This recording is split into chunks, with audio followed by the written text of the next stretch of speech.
ಇವತ್ತು ಗೋಕುಲಾಷ್ಟಮಿ ಸ್ಪೆಷಲ್ ಏನಮ್ಮ ಮಾಡಿ ತೋರಿಸ್ತೀರಾ? ಇವತ್ತು ಗೋಕುಲಾಷ್ಟಮಿ ಸ್ಪೆಷಲಿಗೆ ನಾನು ಸಾಂಪ್ರದಾಯಿಕವಾಗಿ ರವೆ ಉಂಡೆ ಹೇಗೆ ಮಾಡಬೇಕು ಅಂತ ತೋರಿಸ್ಕೊಡ್ತೀನಿ. ರವೆ ಉಂಡೆ ಪಾಕದಲ್ಲಿ ಹೇಗೆ ಮಾಡಬೇಕು ಅಂತ ತೋರಿಸ್ಕೊಡ್ತೀನಿ. ನಮ್ಮ ಮನೇಲಿ ನಾನು ಹೆಂಗೆ ಮಾಡ್ತೀನಿ ಅನ್ನೋದನ್ನು ಹೇಳ್ತೀನಿ. ಬನ್ನಿ, ಅದಕ್ಕೆ ಏನೇನು ಸಾಮಗ್ರಿಗಳು ಬೇಕಂತ ನೋಡ್ಕೊಳ್ಳೋಣವಾ? ನೋಡಿ, ಎಲ್ಲ ಐಟಮ್ಸ್ ಹೇಳಿದೆ, ಮೆಷರ್ಮೆಂಟು. ಅದ್ರ ತುಪ್ಪ ಸ್ವಲ್ಪ ಇಟ್ಕೊಂಡಿದ್ದೀನಿ ಅಂತ ಹೇಳಿದೆ. ತುಪ್ಪ ಒಂದು ಅರ್ಧ ಕಪ್ಪಷ್ಟು ಇಟ್ಕೊಂಡಿದ್ದೀನಿ. ಈ ತುಪ್ಪದಲ್ಲಿ ಕರ್ಗಾದ ಮೇಲೆ ಗೋಡಂಬಿ ದ್ರಾಕ್ಷಿನ ಹುರಿಯೋದಕ್ಕೋಸ್ಕರ ಇಟ್ಕೊಂಡಿದ್ದೀನಿ. ಒಂದು half cup of it is ಸಾಕಾಗತ್ತೆ. ನೋಡಿ, ಸಾಂಪ್ರದಾಯಿಕವಾಗಿ ಮಾಡೋ ರವೆ ಉಂಡೆಗೆ ನಾನು ತೊಗೊಂಡಿರೋದು 1 ಕಪ್ಪು ಚಿರೋಟಿ ರವೆ, ಸಣ್ಣ ರವೆ ತೊಗೊಳ್ಳಿ. 1 ಕಪ್ಪು ಚಿರೋಟಿ ರವೆ. ಇದು 1 ಫುಲ್ ಕಪ್ ತೊಗೊಂಡಿದ್ರೆ ಇದು 3/4 ಕಪ್ಪಷ್ಟು ಸಕ್ಕರೆ ತೊಗೊಳ್ಳಿ. ಸ್ವೀಟ್ ಜಾಸ್ತಿ ಬೇಕಂದವರು 2 ಸಮ ತೊಗೋಬೋದು. 1 ಕಪ್ ರವೆ ತೊಗೋಬೋದು, 1 ಕಪ್ ಸಕ್ಕರೆ ತೊಗೋಬೋದು. ಬಟ್ ನಾನು 1 ಕಪ್ ರವೆಗೆ 3/4 ಕಪ್ ಸಕ್ಕರೆ ತೊಗೊಂಡಿದ್ದೀನಿ. ಮತ್ತು 1 ಕಪ್ಪಷ್ಟು ತೆಂಗಿನ ತುರಿ ಸಮವಾಗಿರಬೇಕು. ಅಂದರೆ ದೊಡ್ಡ ದೊಡ್ಡ ಪೀಸುಗಳಿರಬಾರ್ದು, ನಾಜೂಕಾಗಿ ಎಲ್ಲ ಒಂದೇ ಥರ ಇರುವಂಥ ತೆಂಗಿನ ತುರಿ ತೊಗೊಳ್ಳಿ. ಆದಷ್ಟು ಬಿಳಿ ಕಲರ್ ತುರಿನೇ ತೊಗೊಳ್ಳಿ. ಮತ್ತು ಅದಕ್ಕೆ ಒಂದು 20 ದ್ರಾಕ್ಷಿ ತೊಗೊಂಡಿದ್ದೀನಿ. ಒಂದು 12ರಿಂದ 15 ಗೋಡಂಬಿ ತೊಗೊಂಡಿದ್ದೀನಿ. ಒಂದು ಸ್ವಲ್ಪ ತುಪ್ಪ ತೊಗೊಂಡಿದ್ದೀನಿ. ಮತ್ತು ಪರಿಮಳಕ್ಕೆ ಏಲಕ್ಕಿನೂ ತೊಗೊಂಡಿದ್ದೀನಿ. ಮತ್ತು ಸಕ್ಕರೆದ ಪಾಕದಲ್ಲಿ ಅಂತ ಹೇಳಿದ್ನಲ್ಲ, ಅದಕ್ಕೋಸ್ಕರ ಒಂದು 3/4 ಕಪ್ ಸಕ್ಕರೆಗೆ ಒಂದು ಅರ್ಧ ಕಪ್ಪಷ್ಟು ನೀರು ಇಟ್ಕೊಂಡಿದ್ದೀನಿ. ಇದನ್ನು ಹೇಗೆ ಮಾಡ್ತೀನಿ ಫಸ್ಟು ಅಂತ ಹೇಳಿದ್ರೆ, ಬಾಣಲೆನಲ್ಲಿ ತುಪ್ಪ ಹಾಕ್ಬಿಡ್ತೀನಿ. ತುಪ್ಪ ಕರ್ಗಾದ್ಮೇಲೆ ಅದಕ್ಕೆ ಗೋಡಂಬಿ ಹಾಕೋತೀನಿ. ಗೋಡಂಬಿ ಕೆಂದು ಬಣ್ಣ ಬಂದಮೇಲೆ ಆಮೇಲೆ ಅದಕ್ಕೆ ದ್ರಾಕ್ಷಿ ಹಾಕೋತೀನಿ.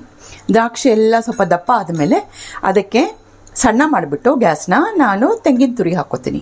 ತೆಂಗಿನ ತುರಿನ ಒಂದು ಸ್ವಲ್ಪ ಹಾಕಿ ಒಂದು 2-3 ಸಲ ಬಾಡಿಸ್ತೀನಿ. ಹೀಗೆ ಬಾಡಿಸಿದ್ಮೇಲೆ ಮತ್ತೆ ಸಿಮ್ಮಲ್ಲೇ ಇಟ್ಕೊಂಡು, ಸಣ್ಣ ಉರಿನಲ್ಲೇ ಇಟ್ಕೊಂಡು ಈ ಚಿರೋಟಿ ರವೆ ಏನು ಇಟ್ಕೊಂಡಿದ್ದೀನಲ್ಲ 1 ಕಪ್ಪು, ಅದನ್ನು ಹಾಕೋತೀನಿ. ಹಾಕ್ಕೊಂಡು ಚೆನ್ನಾಗಿ ಹುರಿತೀನಿ. ಇದರೊಳಗೆ ಈ ರವೆ ಉಂಡೆ ಒಳಗೆ ನಿಮಗೆ ಚೆನ್ನಾಗಿ ಬರಬೇಕು ಅಂದರೆ, ಎಲ್ಲದಕ್ಕಿಂತ ಮುಖ್ಯವಾಗಿ ನೀವೇನು ಗಮನದಲ್ಲಿ ಇಟ್ಕೋಬೇಕು ಅಂದರೆ, ಒಲೆ ಯಾವಾಗಲೂ ಸಣ್ಣಕ್ಕಿರಬೇಕು. ಅಂದರೆ ಸಿಮ್ಮಲ್ಲೇ ಆದಷ್ಟು ರವೆನ ಹುರಿಬೇಕು. ಅದು ಹುರಿದು ನಿಮಗೆ ಅದು ಪರಿಮಳ ಗಮ್ ಅಂತ ವಾಸನೆ ಬರಬೇಕು. ಅದಾದಮೇಲೆ ಅದನ್ನು ಆಫ್ ಮಾಡಿ ಸೈಡ್ಗೆ ಇಟ್ಕೊಂಡ್ಬಿಡ್ತೀನಿ. ನೋಡಿ, ಗ್ಯಾಸ್ ಹಚ್ಚಿದ್ದೀನಿ.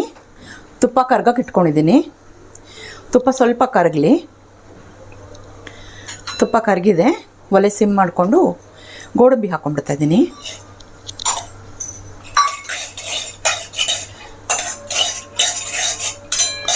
ಗೋಡಂಬಿ ಸ್ವಲ್ಪ ಕಂದು ಬಣ್ಣ ಬರಬೇಕು. ಸ್ವಲ್ಪ ಜಾಸ್ತಿ ಮಾಡ್ಕೊತಾ ಇದ್ದೀನಿ ಒಲೆನ.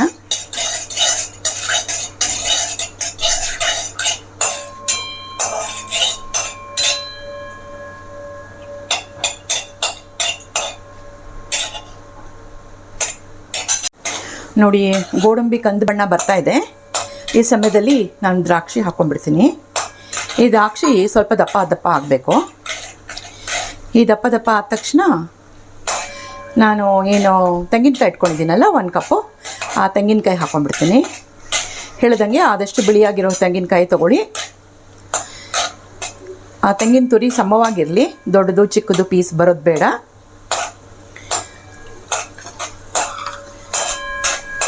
ತೆಂಗಿನ ತುರಿ ಹಾಕೋತಾ ಇದ್ದೀನಿ. ದ್ರಾಕ್ಷಿ ಎಲ್ಲ ದಪ್ಪ ಆಗಿದೆ ನೋಡಿ. ಗೋಡಂಬಿನೂ ಕಂದು ಬಣ್ಣಕ್ಕೆ ಬಂದಿದೆ. ಈಗ ತೆಂಗಿನಕಾಯಿ ಹಾಕೊಂಡ್ಬಿಡ್ತಾ ಇದ್ದೀನಿ.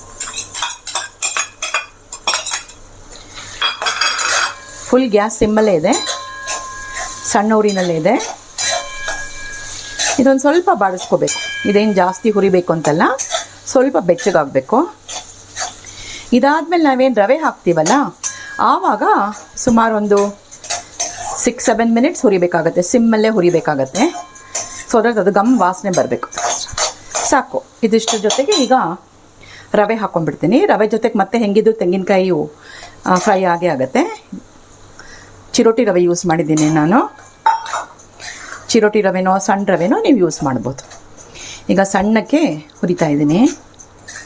ಈ ರವೆ ಉಂಡೆ ಇದೆಯಲ್ಲ, ಒಬ್ಬೊಬ್ಬರು ಒಂದೊಂದು ಥರ ಮಾಡ್ತಾರೆ. ನಾನು ಸಾಂಪ್ರದಾಯಿಕ ಮಾಡ್ತಿರೋದ್ರಿಂದ ಪಾಕಕ್ಕೆ ಹಾಕಿ ಮಾಡ್ತೀನಿ. ಕೆಲವೊಬ್ಬರು ಹಿಂಗೆ ಹುರ್ಕೊಂಡು ಸಕ್ಕರೆನ ಪುಡಿ ಮಾಡಿ ಹಾಕೋತಾರೆ.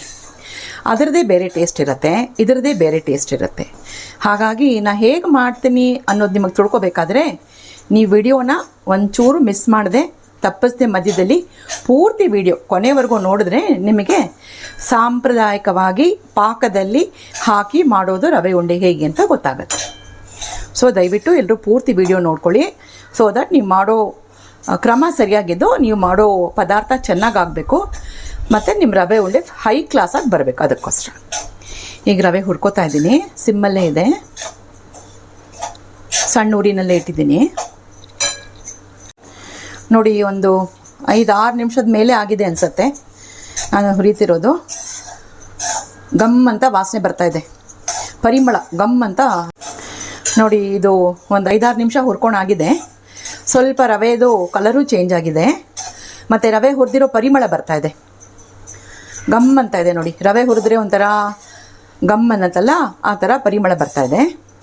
ಈಗ ಇದಾದಮೇಲೆ ನಾನು ಗ್ಯಾಸ್ ಆಫ್ ಮಾಡ್ಕೊಂಡ್ಬಿಟ್ಟು ಇದನ್ನು ಬೇರೆ ಒಂದು ಪಾತ್ರೆಗೆ ಹಾಕೊಂಡ್ಬಿಟ್ಟು ಇದೇ ಬಾಣಲಿನಲ್ಲೇ ನಾನು ಸಕ್ಕರೆ ಪಾಕ ಮಾಡ್ಕೊಂಡ್ಬಿಡ್ತೀನಿ. ಓಕೆ, ಇದನ್ನು ರವೆನೆಲ್ಲ ಹುರಿದಿದ್ದನ್ನು ತೆಗೆದು ಇನ್ನೊಂದು ಪಾತ್ರೆಗೆ ಹಾಕೋತಾ ಇದ್ದೀನಿ.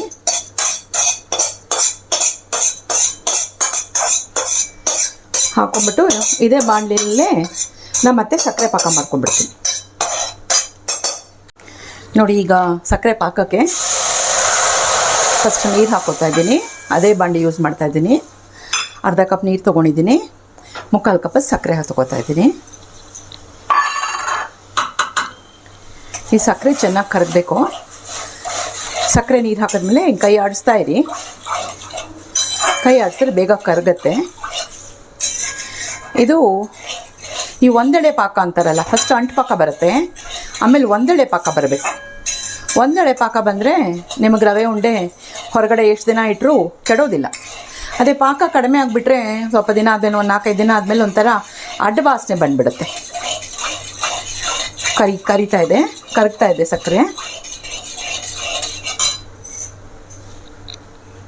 ಈಗ ಒಂದೆಳೆ ಪಾಕ ಬಂದಾಗಿದೆ. ಈಗ ಏನು ನಾವು ರವೆ, ತೆಂಗಿನಕಾಯಿ, ಗೋಡಂಬಿ, ದ್ರಾಕ್ಷಿ ಎಲ್ಲ ತುಪ್ಪದಲ್ಲಿ ಏನು ಹುರ್ಕೊಂಡಿದ್ವಲ್ಲ, ಆ ಮಿಶ್ರಣನ ಸ್ವಲ್ಪ ತೆಗೆದು ನಾನು ಇದಕ್ಕೆ ಹಾಕ್ಬಿಡ್ತಾ ಇದ್ದೀನಿ. ಇದು ನೀವು ಪಾಕ ಬರೋಕ್ಕಿಂತ ಮೊದಲೇ ಮಾಡಿಬಿಟ್ರೆ ಅದು ಕೆಡೋ ಚಾನ್ಸಸ್ ಉಂಟು, ಅಂದರೆ ಭಾಳ ದಿನ ಉಳಿಯೋದಿಲ್ಲ. ಫುಲ್ ಒಂದೆಳೆ ಪಾಕ ಬಂದ್ಬಿಟ್ಟು ಹಾಕೊಂಡ್ಬಿಡಿ.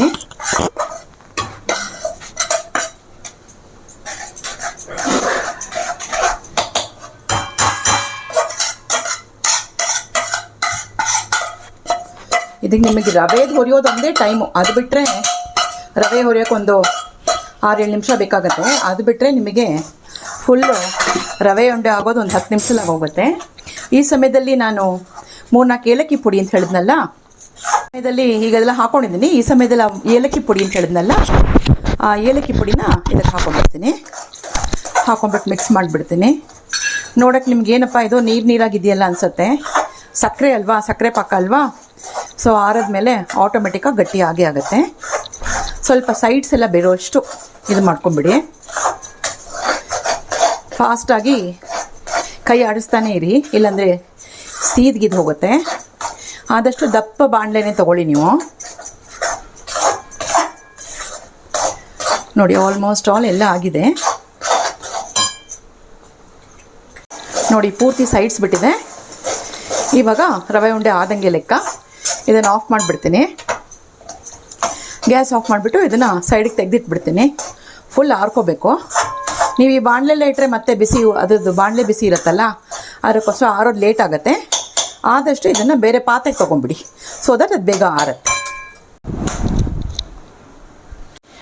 ವೀಕ್ಷಕರೇ ನೋಡಿ, ಆರಿತ್ತು. ಈಗ ಉಂಡೆ ಮಾಡಿದ್ದೀನಿ ನಾನು. ಸುಮಾರು ಈ ಸೈಜ್ ಉಂಡೆನೇ ಆಗಿದೆ. ಈ ಸೈಜ್ ಉಂಡೆಗಳು 12 ಆಗಿದೆ. 1 ಕಪ್ ರವೆ, 3/4 ಕಪ್ ಸಕ್ಕರೆ ತೊಗೊಂಡು 1 ಕಪ್ ತೆಂಗಿನಕಾಯಿ ತೊಗೊಂಡಿರೋದ್ರಿಂದ ಇಷ್ಟ ಆಗಿದೆ. ನೀವು ಬೇಕಾದರೆ ಇನ್ನು ಚಿಕ್ಕ ಸೈಜ್ ಮಾಡಿದ್ರೆ ಇನ್ನೂ ನಂಬರ್ ಆಫ್ ಉಂಡೇಸ್ ಜಾಸ್ತಿ ಆಗುತ್ತೆ. ಇವಾಗ ಒಂದು ಸ್ವಲ್ಪ ಸಾಫ್ಟ್ ಆಗಿದೆ. ಸ್ವಲ್ಪ ಆರಿದ ಮೇಲೆ ಇನ್ನೊಂದು ಸ್ವಲ್ಪ ಗಟ್ಟಿ ಆಗುತ್ತೆ. ಈ ರವೆ ಉಂಡೆ ಸಾಂಪ್ರದಾಯಿಕವಾಗಿ ಮಾಡೋ ವಿಧಾನ ಇದು. ನಾನು ಹೇಳ್ದಂಗೆ ಎಷ್ಟೋ ಜನ ರವೆ ಎಲ್ಲ ಹುಡ್ಕೊಂಡು ಸಕ್ಕರೆ ಪುಡಿ ಮಾಡ್ಕೊಂಡು ಮಾಡ್ತಾರೆ, ಅದನ್ನು ಮಾಡ್ಬೋದು. ಆದರೆ ಒಂದು ಈ ರೀತಿಯಾಗಿ ನೀವು ಸಾಂಪ್ರದಾಯಿಕವಾಗಿ ಮಾಡಬೇಕು ಅಂದರೆ ಒಂದು ವಿಷಯ ನೀವು ದಯವಿಟ್ಟು ಎಲ್ಲರೂ ನೆನಪಲ್ಲಿ ಇಟ್ಕೊಳ್ಳಿ. ರವೆ ಹುರಿಯೋದೇ ಬಹಳ ಮುಖ್ಯವಾದ ಪೋರ್ಷನ್ ಇದರೊಳಗೆ. ಆ ರವೆ ಸಣ್ಣ ಊರಿನಲ್ಲಿ ಇಟ್ಕೊಂಡು ಚೆನ್ನಾಗಿ ಹುರಿಬೇಕು. ಆ ರವೆ ಹುರಿದಿದ್ದು ಪರಿಮಳ ನಿಮಗೆ ಗಮ್ ಅಂತ ಬರಬೇಕು. ಆವಾಗಲೇ ನಿಮ್ಮ ರವೆ ಉಂಡೆ ಚೆನ್ನಾಗಿ ಬರುತ್ತೆ. ಇದು ಗೋಕಲಕ್ಷ್ಮಿ ಸೀರೀಸ್ ಆಗಿ ಒಂದು ಸಿಂಪಲ್ ಆಗಿ ಸ್ವೀಟ್ ಆಗಿ ಟ್ರೆಡಿಷನಲ್ ಆಗಿ ಮಾಡುವಂಥ ರವೆ ಉಂಡೆ ಕಾರ್ಯಕ್ರಮ. ನೀವು ಎಲ್ಲ ಮನೇಲಿ ಪ್ರಯತ್ನ ಮಾಡಿ, ಶ್ಯೂರ್ ಆಗಿ ನಿಮ್ಮೆಲ್ರಿಗೂ ಚೆನ್ನಾಗಿ ಬಂದೇ ಬರುತ್ತೆ. ಮಾಡಿ ಮನೆಯಲ್ಲಿ ದೇವರಿಗೆ ಅರ್ಪಣೆ ಮಾಡಿಮ್ಮ. Happy Gokulashtami to you all in advance. ಖಂಡಿತ ಕೊಡ್ತೀನಿ. ನೋಡಿ ವೀಕ್ಷಕರೇ, ತೋರಿಸಿದ ಹಾಗೆ ಇಷ್ಟು ರವೆ ಉಂಡೆ ಆಗಿದೆ. ಇದು ಇವಾಗ ತಾನು ಇನ್ನೂ ಸ್ವಲ್ಪ ಬೆಚ್ಚಗಿದೆ, ಪೂರ್ತಿ ಆರಿಲ್ಲ. ಆರದ ಮೇಲೆ ಗಟ್ಟಿಯಾಗಿ ಸ್ವಲ್ಪ ಸಾಫ್ಟ್ ಆಗಿದೆ. ನೋಡಿ ಮುಡಿದ್ರೆ ಎಷ್ಟು ಚೆನ್ನಾಗಿದೆ ಬರುತ್ತೆ ಇದು. ಹೀಗಿದೆ, ಇದನ್ನು ಮುರಿದಿದ್ದೀನಿ. ಮತ್ತು ಇದು ಮೇಲ್ಗಡೆ ಒಂಥರ ಶೈನಿಂಗ್ ಬರುತ್ತೆ ನೋಡಿ. ಈ ಶೈನಿಂಗ್ ನಿಮ್ಮ ಪಾಕ ಚೆನ್ನಾಗಿತ್ತಂದರೆ ಕ್ಲೀನಾಗಿ ಆ ಶೈನ್ ಬರುತ್ತೆ. ಈ ಪಾಕ ಹಾಕಿ ಮಾಡೋ ರವೆ ಉಂಡೆ ಅದೊಂದು ವಿಶೇಷತೆ. ಮೇಲ್ಗಡೆ ಒಂಥರ ಹೊಳಪು, ಒಂಥರ ಶೈನಿಂಗ್ ಮಿಂಚ್ತಾ ಇರತ್ತೆ. ವಾಂಕೆ ಗೋಪ ಕೃಷ್ಣ ಎಲ್ಲ ವಾಂಕೆ ಪ್ರೀತಿಪ್ಪ. ಗೋಕುಲಾಷ್ಟಮಿ ಸ್ಪೆಷಲ್ಲು ಅಡ್ವಾನ್ಸ್ ಆಗಿ ನಾವು ಮಾಡ್ಕೊಂಡು ತಿಂತಾ ಇದ್ದೀವಿ. ಪೆರ್ಮಾಳ್ಕೊ ವರ್ಷ ಪಣ್ಯಾಚೆ ಸಾವ್ಟ್ಕಣಿಕ್ರಪ್ಪ. ಇದು ವಿಡಿಯೋಗೋಸ್ಕರ ಇದು. ಕೃಷ್ಣ